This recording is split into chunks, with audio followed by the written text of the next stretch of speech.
Anoche, cuando ya era hoy en Uruguay, en realidad, porque tenemos una diferencia horaria interesante con Estados Unidos tras el adelanto de la hora, Barack Obama firmó la ley que después de mucha negociación, de mucho flirteo, terminaron aprobando los diputados y el Senado de Estados Unidos y así evitar la cesación de pagos, que en criollo sería no tener plata para afrontar las obligaciones cotidianas que tiene el gobierno de Estados Unidos. Zafó de una primera instancia, pero ahora se viene una negociación para el presupuesto 2014 que se vence en febrero. De todo eso, o agarrando todo eso y traduciéndolo al criollo y bajándolo a tierra, está Susana Mangana. Buen día, ¿cómo va? Hola, buenos días, Gonzalo. Bueno, muy ronca debe ser por los goles de Uruguay que grité el otro día, vamos a decir de España eso. también, que ya está dentro del Mundial. Sí, pero a mí me apetece mucho más irme a Jordania, poder allí enseñar a los muchachos a cómo insultar al contrario en árabe, que también puede ayudar, ¿eh? O sea, a rebajar un poquito allí. ¿Y el fair play no? No, nada de fair play. Quiero que gane Uruguay, sinceramente. O sea, vos querías que fuéramos quintos para pispear la chance de ir a Jordania. Claro, yo quiero ir a Jordania, lo sigo diciendo en cuanto canal y en cuanto a radio me abran el micrófono. Amán.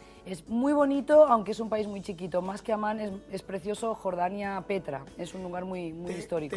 Te propongo, si es que no vas a Jordania, sí, para cuando estemos sobre la fecha del partido, hacer una columna sobre Jordania. Sobre Jordania y sobre lo que significa también la situación de Jordania en Oriente Medio, su proximidad bueno, me gustó. Con Siria y demás. Claro que sí, es un país que he visitado y mi tesis doctoral, sobre todo la tesina, para obtener la insuficiencia investigadora, versó concretamente sobre la política exterior del reino hachemí de Jordania, que es el nombre oficial. Me encantó. Muy bien, pendiente. lo haremos. Pero hablamos de Estados Unidos, Barack Obama terminó logrando zafar sobre la hora, para decirlo en términos futbolísticos. Muy ayer vencía el plazo, ayer aprobó diputados y anoche casi en la medianoche de Estados Unidos. Yo ya estaba pasada mi hora de ir a dormir, pero me quedé esperando para poder leer, para ver las reacciones.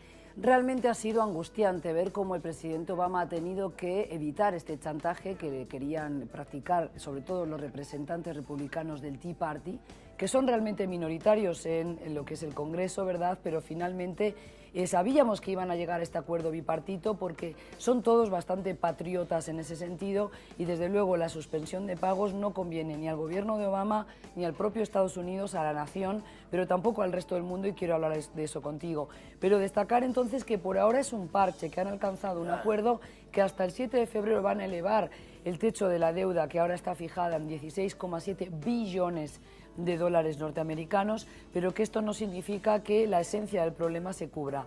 ¿Qué significa que hay que elevar el techo de la deuda, Gonzalo? Porque esto yo creo que no todos lo tenemos que manejar, no todos han estudiado economía.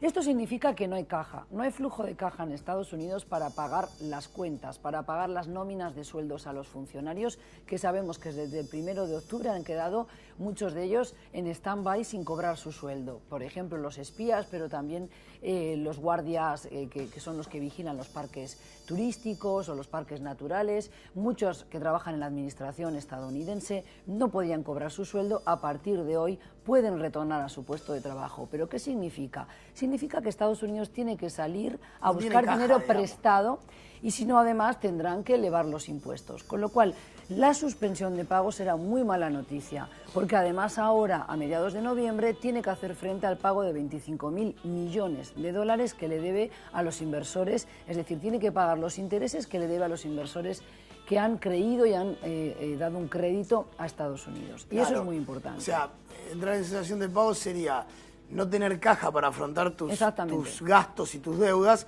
aunque en teoría tengas el patrimonio para cubrirlo. Por eso no es quiebra y es cesación de pagos. Exactamente, es una suspensión de pagos y esto son malas noticias para toda la economía, porque fíjate que si se llegase, y se puede llegar todavía en caso de que no sigan negociando y eleven ese techo de la deuda, ¿qué pasa? Que desde 1917, desde el final de la Primera Guerra Mundial, o durante la Primera Guerra Mundial, se decidió que el Congreso de Estados Unidos tenía que operar de esta manera para así limitar el gasto y la intervención de Estados Unidos, por ejemplo, en aquel momento en la Primera Guerra Mundial.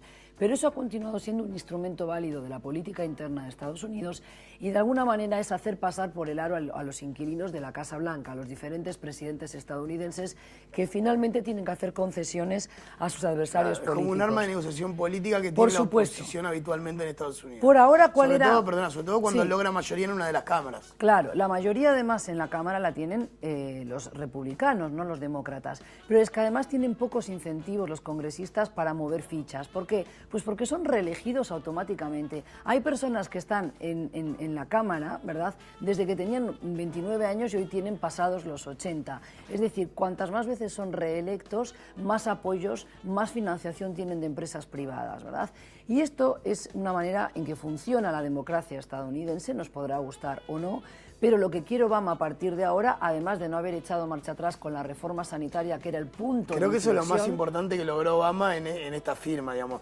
No haber tenido que ceder al chantaje, exactamente. a lo que le decían los republicanos, bueno, te firmamos si demorás o cambiás o frenás las cosas de la reforma sanitaria que a nosotros no nos gustan. Sí. Logró zafar de eso, Obama. Logró zafar, no ha echado marcha atrás, lo que sí ha tenido que incluir en el acuerdo una cláusula que dice que exigirán la renta, es decir, conocer el patrimonio real de aquellos que puedan acceder a las ayudas en materia de cobertura sanitaria. Recordemos que en Estados Unidos, de los 300 millones de habitantes que tienen, 46 millones no tienen ningún tipo de cobertura sanitaria, o sea, cero. Sí, o sea, Y no existe salud pública, no existe ACE, no existe nada. 25 millones tienen una cobertura muy deficitaria. Es a ellos a los que quiere apuntar esta reforma sanitaria ya aprobada. Pero claro, ahí tenemos dos sistemas que son Medicare y Medicaid. A Medicare acceden los jubilados y los discapacitados y a Medicaid los indigentes. Y hay que ver dónde entran uno y el otro, pero lo que se está promoviendo además con la reforma sanitaria de Obama es que existan cooperativas de seguros para que compitan con las firmas privadas, porque lo que obliga esta reforma sanitaria de Obama es a que cada ciudadano contrate un seguro médico para tener también otro tipo de cobertura. Claro, y además esas dos coberturas, a jubilados, a marginales, a todo lo demás, obviamente salen del bolsillo del Estado porque ellos no tienen plata para contratar un seguro como pasa hoy. Exactamente. Y eso es lo que rechina a los republicanos, que el Estado invierta en salud y no que cada uno se haga cargo de la salud que puede. Tú has dado en el punto clave también en cuanto a la inversión. Lo que nos preocupa y nos asusta muchas veces cuando lo miramos desde afuera es cómo siguen discutiendo la cobertura médica de sus ciudadanos y sin embargo tienen un gasto militar que es por lejos el mayor del mundo. Son 750.000 millones de dólares, atiéndame bien la cifra, señores, 750.000 millones de dólares que gasta anualmente, y eso que ha ido reduciéndola porque también ha ido reduciendo su presencia en conflictos latentes todavía como el de Irak o el de Afganistán en Oriente Medio. Pero es una burrada, es una cantidad muy importante de dinero que se vuelca al presupuesto de defensa, armamento y a presencia de militares estadounidenses en el exterior, y que eso podría ser fácilmente, o no quizás tan fácilmente, pero nosotros entendemos que es un gasto exagerado. Por ahora, ¿quién se ha estado frotando las manos? Rusia y China, porque sin hacer ellos nada, ven cómo se debilita el liderazgo económico de su rival, Estados Unidos. Y China además le sigue a la zaga en cuanto a gasto militar. China aumentó su gasto, compra de portaaviones, compra de, sobre todo, flota marítima también, porque lo que quiere China es tener submarinos y sobre todo barcos también para controlar el estrecho de Malaca, el estrecho de por ejemplo, de Bombay también, todo lo que son mares y el mar meridional de China, porque lo que quieren controlar son las rutas marítimas comerciales, como siempre decimos. Pero lo interesante entonces aquí es que realmente la credibilidad de Estados Unidos se ha visto en un momento muy débil, y esto nos afecta a todos, porque si el dólar se desploman los mercados, y todavía tenemos que tener muy presente lo que fue el colapso del banco Lehman, ¿verdad? Y después la crisis del 2008 subprime, que tiró y arrastró a todos, desde España a Grecia, pero también a buena parte de la zona euro y de la Unión Europea, por supuesto, pero también a países asiáticos. Entonces, realmente, esa deriva hacia la suspensión de pagos hubiera sido muy malas noticias para toda la economía mundial, porque nos guste o no, Estados Unidos es una locomotora en cuanto al crecimiento económico mundial y no nos conviene a ningún país, lo aclaro, porque normalmente nosotros lo miramos como diciendo es un problema del norte, no nos afecta, pero los mercados no operan así. Y entonces los inversores se asustan, pero además, si los bonos del Tesoro estadounidense dejan de ser una compra, un activo fiable, si se pierde credibilidad, Estados Unidos pierde además la AAA o la nota de sobresaliente en cuanto a país donde se pueda llevar la inversión, y esto sí que es grave, porque los bonos del Tesoro estadounidense siguen siendo un activo seguro, confiable en las carteras de renta fija, y entonces es una garantía que se prestan los bancos cuando se dan dinero entre sí. Si eso ahora deja de tener valor porque están en suspensión de pagos, Gonzalo, es una hecatombe y es una crisis mayúscula que arrastraría muchas otras economías, incluidas las de Latinoamérica. Y por eso yo quiero decir que está bueno, que es interesante y es pertinente que todos prestemos atención a a lo que ocurre con la economía del país todavía más poderoso del mundo, pero que va perdiendo muchos puntos en lo económico y que además en materia de política exterior deja mucho que desear, y por eso sería bueno también que los asesores de la Casa Blanca piensen y reflexionen en cómo está hoy la imagen del presidente Obama, que está atravesando una etapa de peor aceptación de sus ciudadanos, con un histórico bajo 43,9% de aceptación de su gestión política.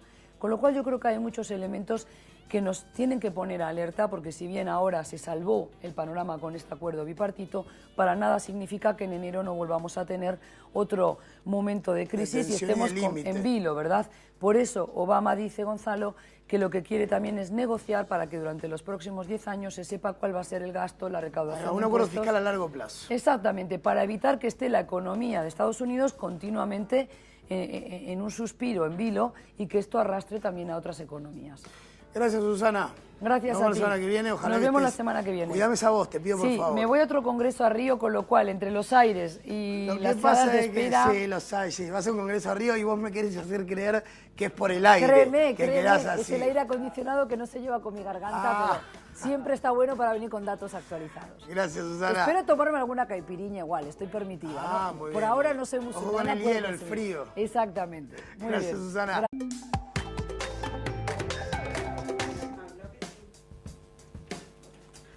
Anoche, cuando ya era hoy en Uruguay, en realidad, porque tenemos una diferencia horaria interesante con Estados Unidos tras el adelanto de la hora, Barack Obama firmó la ley que después de mucha negociación, de mucho flirteo, terminaron aprobando los diputados y el Senado de Estados Unidos, y así evitar la cesación. Es muy bonito, aunque es un país muy chiquito. Más que Amán es precioso Jordania Petra. Es un lugar muy histórico.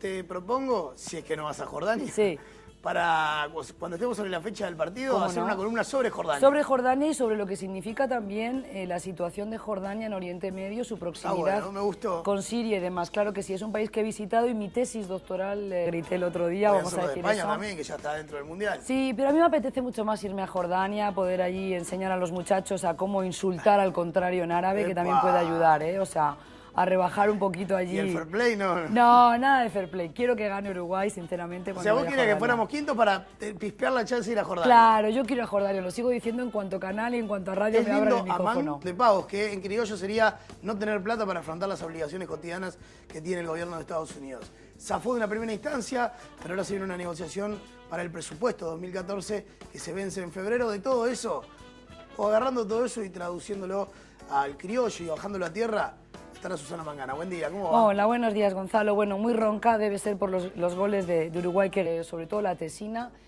para obtener la insuficiencia investigadora, versó concretamente sobre la política exterior del reino hachemí de Jordania, que es el nombre oficial. Me encantó. Bueno, muy bien, dejamos pendiente. lo haremos. Pero hablamos de Estados Unidos. Barack Obama terminó logrando zafar sobre la hora, para decirlo en términos futbolísticos.